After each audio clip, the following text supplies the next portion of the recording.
famous. Yeah, I gotta keep it trendy on my soul. I'm the most selfish person that I know. Here we go, down the rabbit hole. Got a couple carrots round my neck. Self-respect, when you out of line, you put yourself in check. They don't hear me, they don't hear me though. Cycles going round and round and round like a merry-go. Stand for truth, or fall for any old scenario. That's why I keep my circle smaller than a Cheerio. Cause it's the company you keep. Stay woke, please don't get caught sleep. End up sowing what you reap. Know your worth, and don't sell cheap. Right guys, welcome back to the channel. We're down here at Elite Fitness at Uddingston, about to hit an arm day with Luciano. Luciano is currently 3 weeks out from his show, so we're going to talk a little bit about his journey. Breakdancing, wasn't it? Yeah, it was breakdancing I used to do. Done my back in and then done a wee bit of weights and get into it. So obviously now you're coming up for you get 3 shows in a row coming up in 3 weeks time. Yeah. Where did it all first start? How come you got into bodybuilding to begin with? So I used to be a breakdancer, as we talked about, and I hurt my back and I couldn't do breakdancing anymore, so I had a little while off, and I was one of those people that tried every quick fix, so like Herbalife, fasting, all those things. And my dad was actually a bodybuilder, so he was a Scottish Physique bodybuilding champion. Right. And he was giving me advice and stuff, and I ended up getting into weights, and then I started blowing up quick. What age were you? 17, 18. 17, 18. So you didn't really start that young. No, not too bad, but you could. Started quite late, to be honest. But I blew up quick, and I was like, this is worth all the training. All the beginner gains, just kind of the first 6 months, you just absolutely take off. That's it, and I started like feeling confident and stuff, and when I was on holiday, like I felt good, so just kept it up, and that's where it started. I've never done this with the 2 ropes at the one time. Nah. It's quite good, isn't it? I find that you get a real extension at the bottom. Definitely, feel the difference. I've seen other people doing it right now. Fast forward in a few years, you're 17 when you first started the gym, 22 is your first show. How did it come about? Did you get yourself a coach? Did you go in yourself? So I started off at the beginning, obviously I wouldn't name names, but I seen a bodybuilder guy online and I went on his programme, and I come from an Italian background, so I like a lot of nice food and stuff, and it was like, he gave me for 4 meals a day, it was like rice, broccoli and chicken. Even for breakfast. No flexibility at all, just kind of straight into it. And it was like a little Excel workout, but you could tell it was like copied and pasted, and that was a disappointing experience. So after that, just done everything myself, studied a lot, looked out for the good resources, guys that were more in the scientific community. Learned off of them, implemented it all myself, and then read a book on show prep, and I used that to prep for my show and won it. So fantastic. Not only that, you won overall, you won what was category suspension physique you do, isn't it? Yeah, so it was junior overall, you won Scottish or UK, was it? Scottish. So it was UK Ultimate Physique's Scottish Championships that I won. So brilliant. That's fantastic, man. So you're 22 at that point and you're now 25. Granted, it's your second show. So you got a wee 3-year gap, 3 years of bulking up, putting on a bit of size. So talk about, obviously, when you first weighed in at your first day show, there's 85, 70 kilograms? 75 kilograms. So when I done that, going to go into this one, going to be at, what do you think? About 85 kilograms. So I took time off after that show. I didn't know if I wanted to pursue it, and then I obviously saw that I had talent in it, and lockdown and stuff happened, and I was like, do you know what, I'm going to go for it because I really enjoyed it, and why not? I'll see where it takes me, and as I said to you, we'll see how things turn out. So obviously you had 3 years off, then went into obviously your prep for the show, your shows that you've got coming up. So you get 3 in a row. Do you want to tell us a bit about the shows you've got coming up? What are they and whereabouts you doing them? So I've got one show that's an IFBB show coming up on the 10th of September. I've got the second one on the 18th, which is in London, and it's a PCA show.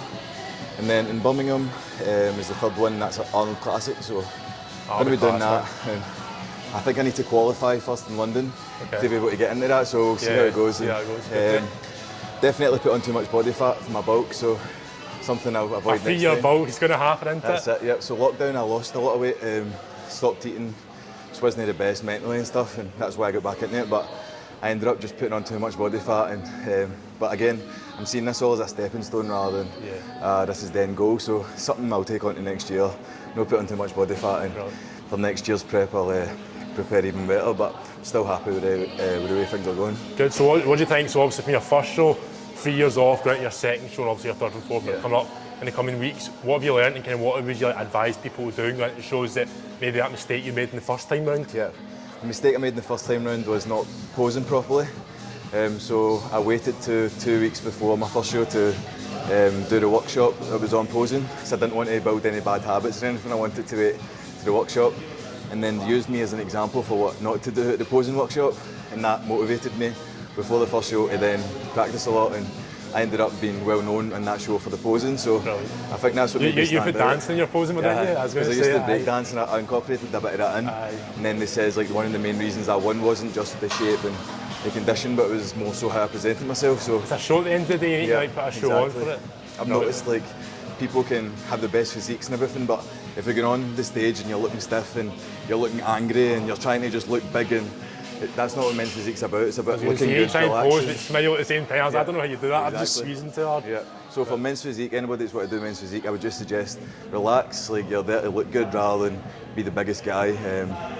Focus and smile and just enjoying it rather than if you're going in and you're looking serious and you're nervous. Like just see it as the work's done and you go on and you enjoy it and just look happy and relaxed and practice your posing and you'll do well. I had the tonsillitis for like the first 6 weeks of my prep or something. Oh, did you? So I've had no cardio on and it's just basically been steps, so I'm noticing it. How Whenever I do a you eating workout. and drinking and all that? Was it not hard? I had tonsillitis last month. Couldn't eat or drink anything for like 3 days. Aye, so it was good for my appetite, but I was just my energy. I had no energy at all, see to train or anything. I didn't know what it was at first. I had low energy and stuff. I was like, I'm not feeling well, and I had a sore throat and stuff. And obviously, I went to the doctors, found out what it was, and I was like, oh my god, I need to get this sorted. So it took me 2 weeks to recover. And At least you're a cutting, but no trying to bolt. Exactly. You're trying to bolt with tonsillitis. You can't get food down you. I think you should definitely compete at some point. Aye. I think you'd do well, man. Thanks so, man. So what is it? There's a novice, isn't there, that you can do, but it's like you can do after, is it, you need to be 22 or something, like 23 or under? I don't know, like I think there's the beginners. It might be all ages for the beginners. I was supposed to do beginners for that one, but Oh yeah, that'd be unfair if you went into that beginner. I used to be quite impulsive and angry, like I used to just bullshit. jump out and be like, why are people, that's the fitness industry, it's toxic. That's it. Like everyone's competing against each other, so it's like one of the things where you'll get haters everywhere you go, so it's a matter of, I was one of these people kind of used to always care what people thought, but as I've got more into the fitness industry and kind of that's now my job, I've realised that who gives a fuck, like just you need kinda, to just do it, if you're happy and you're doing it, back around and do it, people that follow you will come with you, people that don't like it won't bother coming. It's one of those things, if you care what people think, man, you'll never be successful because you won't get any content out, you won't do anything. You know what I mean? There's always people who have an opinion on it and it's up to them what to make of it. So, going to talk a bit about discipline and obviously sacrifice you've had to make, obviously competing.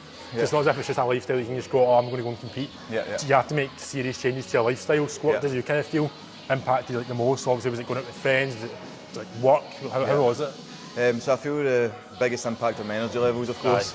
I don't actually socialise that much, to be honest, so no big change to my lifestyle. I don't drink or anything either, so if I ever drink, it's very rare. Like if I'm on holiday or something, somebody offers me a beer, but that's the only time I drink, so it's not a huge difference, but definitely sacrifices in terms of mindset and stuff.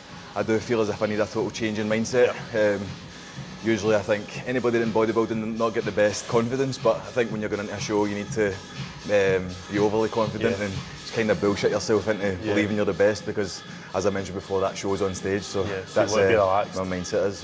What about, how do you find body dysmorphia? I mean, obviously from the gym, like I find I've got a wee bit of body dysmorphia. I think everyone that trains in the gym does. Like you come in here, somebody's look at yourself and you go, oh, I look small, when all people might think, oh, he looks great. How do you find that with bodybuilding, especially when you go from bulking to cutting, obviously off seasons and stuff? I do feel as if because I got so big, it is hard losing size.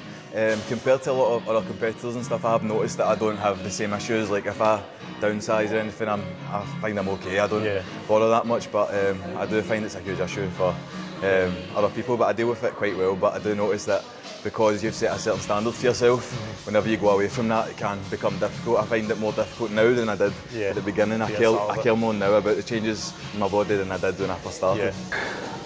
One's looking solid, big guy.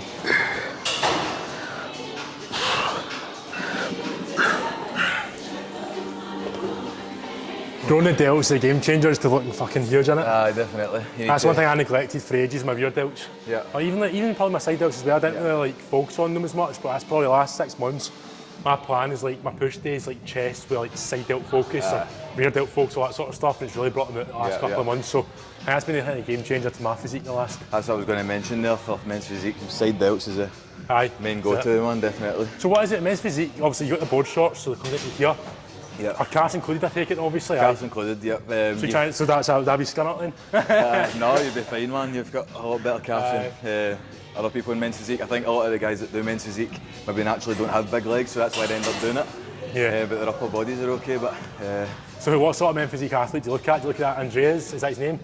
Romanian boy. Oh, he's amazing, isn't he? Next level, him, man. Next level. Huge. Yeah. Ryan Terry as well, he does the men's physique, doesn't he? I like Ryan Terry. I would probably say that Andre guy and Buendia, man. Buendia is the peak men's physique, I think. Crazy, isn't it? Yeah, do you watch, like, do you actually watch, like, obviously you compete in it, do you actually watch the, like, Mr. Olympia when it's on and all that? No, I find I watch the replays and stuff, but just to go and see Seabum? he's amazing. He's fucking mad, his physique. Fourth year in a row he's going for it, I like the guy, the Brazilian guy he competes against.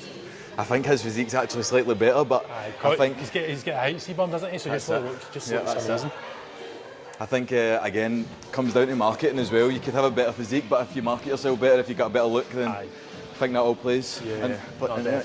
So obviously going into, if I want to compete in the next year or two, what sort of advice would you give myself? So the advice I'd give you is what I'd give to anybody else, because your physique's already in amazing shape. So I would just say for men's physique, focus on building your side delts like we talked about before. Because for men's physique you're getting judged on your shoulder to waist ratio, so you're going to try and get your side delts as big as possible. Again with posing, just focus on being natural and being able to twist your torso and still get that big wide shoulder look and the small waist. So it is always about that waist to shoulder ratio, obviously. So the side delts is going to be a huge thing. It's not always about being the biggest, it's about having the proper look, having the proper posing and the right shoulder to waist ratio. And how long would you say you should get posing practice? Like, how do you think you get from the get-go, as soon as you start going, just get natural at it instead of leaving it? If you're someone who picks it up okay, then you'd be okay maybe just doing it for your prep, but I'm the stiffest person in the world, not a chance to have me moving quickly. If that's the case, then even for your bulking phase and stuff, I would recommend just every single day, like even if it's 20 minutes after your training session or before you go to bed every night, just get used to it and it'll become natural. It's a workout in itself, but isn't it, on your posing? I swear, even just posing for like 10 for the camera and all that, I feel like get your breath back a little bit, so I can imagine. Jesus Christ. Getting there. But still a wee bit to go because my skin's still a wee bit thick here, whereas before when I was ready for my show it was just basically like nothing. What's your body weight right now? 89 or something.